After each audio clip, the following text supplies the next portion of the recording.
السلام علیکم ورحمۃ اللہ وبرکاتہ نحمده ونصلی ونسلم علی رسولہ الکریم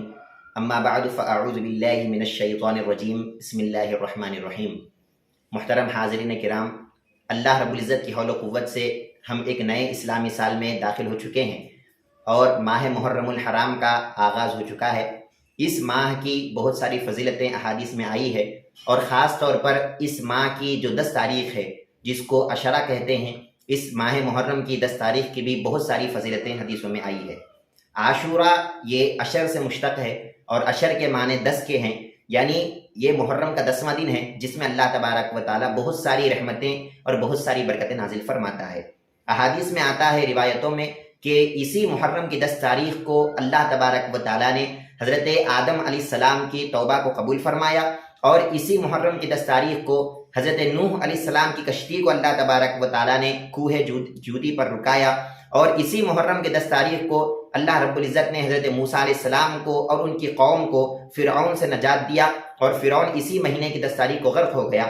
اور پھر ماہ محرم کی 10 تاریخ کو حضرت عیسیٰ علیہ السلام کی ولادت ہوئی، اور اسی ماہ محرم کی 10 تاریخ کو وہ آسمان پر بھی اٹھائے گئے، اور اسی ماہ محرم کی 10 تاریخ کو اللہ تبارک و تعالیٰ نے حضرت یونس علیہ السلام کو مچھلی کے پیٹ سے باہر نکالا، اور اسی دن ان کے امت کا قصور بھی اللہ تبارک و تعالیٰ نے معاف کر دیا۔ اور اسی ماہ محرم کی 10 تاریخ کو حضرت یوسف علیہ السلام بھی کنویں سے نکالے گئے، اور اسی ماہ محرم کی 10 تاریخ کو حضرت ایوب علیہ السلام کو اپنی بیماری سے اللہ رب العزت نے شفا عطا فرمایا، اور اسی محرم کی 10 تاریخ کو حضرت ادریس علیہ السلام آسمان پر اٹھائے گئے، اور اسی محرم کی 10 تاریخ کو حضرت ابراہیم علیہ السلام کی ولادت بھی ہوئی، اور اسی دن ان پر آگ گلزار بھی ہوئی اور آگ ٹھنڈی بھی ہوئی، اور اسی محرم کی 10 تاریخ کو حضرت سلیمان علیہ السلام کو ملکیت اور بادشاہت بھی عطا ہوئی۔ اس کے علاوہ بھی بہت سارے انعامات اللہ رب العزت نے اس ماہ محرم کی 10 تاریخ کو فرمایا ہے۔ چنانچہ حضرت عباس رضی اللہ عنہ ارشاد فرماتے ہیں کہ امر رسول اللہ صلی اللہ علیہ وسلم بصوم عاشورہ یوم العاشر۔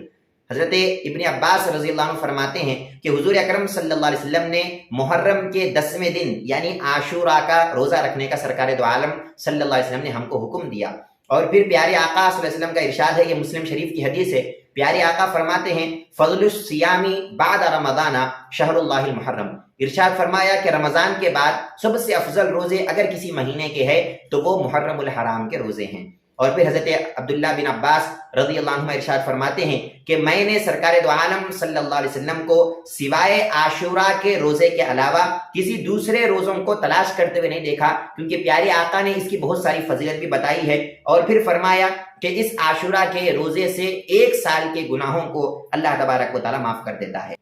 پرانے زمانے میں جو یہودی ہوتے تھے، چونکہ اللہ رب العزت نے اسی مہینے کی 10 تاریخ کو فرعون سے ان کو نجات عطا کیا، تو لہٰذا اس مہینے میں وہ روزہ رکھتے تھے۔ سرکار دو عالم صلی اللہ علیہ وسلم نے جب دیکھا کہ یہودی 1 دن روزہ رکھ رہے ہیں تو مسلمانوں کو حکم دیا کہ اے مسلمانوں، تم یہودیوں کی مخالفت کرو، مطلب یہ ہے کہ وہ 1 دن روزہ رکھ رہے ہیں تو تم محرم کے 2 روزے رکھو، یعنی 9ویں اور 10 تاریخ کا تم روزہ رکھو۔ اور پھر حضرت انس رضی اللہ عنہ روایت فرماتے ہیں حضور اکرم صلی اللہ علیہ وسلم نے ارشاد فرمایا کہ جو کوئی محرم کے پہلے جمعے کا روزہ رکھتا ہے اللہ تبارک و تعالیٰ اس کے تمام پچھلے گناہوں کو معاف کر دیتا ہے، اور جو کوئی محرم میں 3 روزے رکھتا ہے، یعنی پہلا جمعرات، جمعہ اور ہفتہ، یہ 3 روزے اگر کوئی رکھتا ہے اللہ تبارک و تعالیٰ اس کے اعمال میں 900 سال عبادت کرنے کے برابر اللہ تبارک و تعالیٰ ثواب لکھ دیتا ہے۔ اور پھر ام المؤمنین حضرت عائشہ صدیقہ رضی اللہ عنہ روایت فرماتی ہیں کہ پیارے آقا صلی اللہ علیہ وسلم نے ارشاد فرمایا کہ جو کوئی محرم کے پہلے 10 دن روزہ رکھتا ہے اللہ تبارک و تعالیٰ اس کو جنت کا وارث بنا دیتا ہے، یعنی جنت اللہ تبارک و تعالیٰ اس کو عطا کر دیتا ہے۔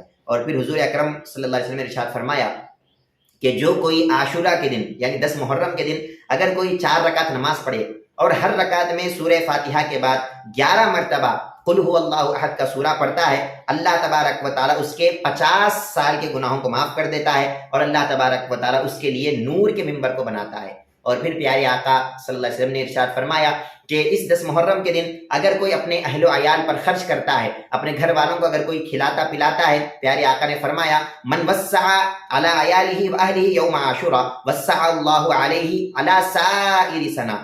پیارے آقا نے ارشاد فرمایا کہ جو عاشورہ کے دن اپنے اہل و عیال پر وسعت کرے، یعنی اپنے اہل عیال کو، اپنے گھر والوں کو کھانا وغیرہ کھلائے، اچھے اچھے کھانے پکا کر لوگوں کو کھلائے، پیارے آقا فرماتے ہیں کہ اللہ تبارک و تعالیٰ 1 سال تک اس کے رزق میں برکت دے دیتا ہے، اور 1 سال تک اس کے رزق کو اللہ تبارک و تعالیٰ وسعت عطا فرما دیتا ہے۔ تو خیر پتہ چلا کہ عاشورہ کا جو دن ہے اس محرم کا، یہ عاشورہ کا دن بڑی برکتوں والا دن ہے، اور اس دن ہم کو عبادتیں کرنے کی ضرورت ہے، روزہ رکھنے کی ضرورت ہے، کثرت سے نوافل پڑھنے کی ضرورت ہے، اور اللہ تبارک و تعالیٰ کی راہ میں جو ہے اپنے مال کو خرچ کرنے کی ضرورت ہے۔ اور پھر اسی دن آپ سب کو معلوم ہے کہ نواز رسول حضرت سیدنا امام حسین علیہ السلام کی شہادت کا واقعہ بھی اس میں پیش آیا، تو ہم کو چاہیے کہ ہم سیدنا امام حسین علیہ السلام کے شہادت کا غم بھی اپنے دلوں میں رکھیں، اور اس دن حضرت امام حسین علیہ السلام کا بھی ہم تذکرہ کریں، اور آپ کے لیے اور جتنے شہداء کربلا ہے سب کے لیے ہم دعائیں کریں، اور سب کے درجات بلند ہونے کے لیے دعائیں کریں، اور ان کے طفیل اللہ تبارک و تعالی ہمارے بھی گناہوں کی معافی کے لیے